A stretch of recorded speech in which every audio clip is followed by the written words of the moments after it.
નમસ્કાર દર્શક મિત્રો, ગુજરાતમાં આમ આદમી પાર્ટીની એક પછી એક મુસીબતો વધી રહી છે.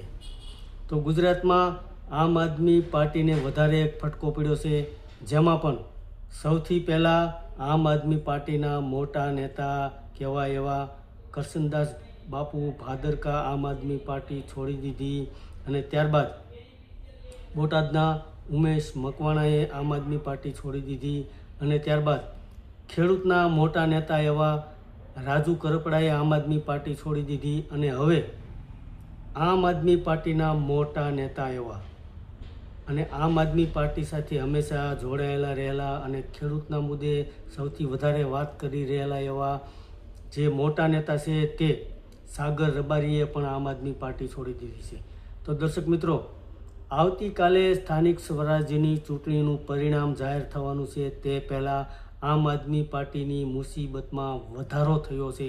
વધારે એક મુસીબત આવી પડી છે, જેને કારણે કદાચ આવનારા સમયની અંદર 2027માં વિધાનસભાની ચૂંટણીમાં આમ આદમી પાર્ટીને કદાચ મોટો ફટકો પડે તેવી પણ સંભાવના વ્યક્ત કરવામાં આવી રહી છે.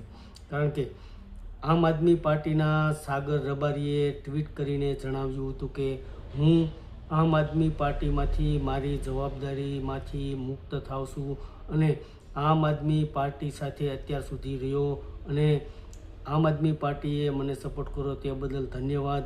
મારા જે અંગત સંબંધો છે જેમની સાથે તે યથાવત રહેશે અને આમ આદમી પાર્ટીએ મારા માટે જે પણ કર્યું તે બદલ ધન્યવાદ. આવી રીતે સાગર રબારીએ આમ આદમી પાર્ટીમાંથી રાજીનામું આપ્યું છે, જેને કારણે ગુજરાતમાં કદાચ આમ આદમી પાર્ટીમાં મોટો ખળભળાટ મચી ગયો હોય તેવા સમાચાર મળી રહ્યા છે. અને આમ આદમી પાર્ટી હાલમાં જે સ્થાનિક સ્વરાજ્યની ચૂંટણીની અંદર સારો એવો દેખાવ કરી રહી હતી અને પરિણામ આવે આવતીકાલે સ્થાનિક સ્વરાજ્યની ચૂંટણીનું પરિણામ આવે ત્યારબાદ ખ્યાલ આવશે કે આમ આદમી પાર્ટી કઈ જગ્યાએ ઊભી રહી છે.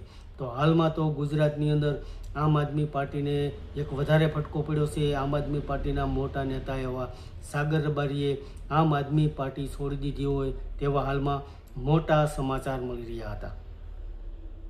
ધન્યવાદ દર્શક મિત્રો.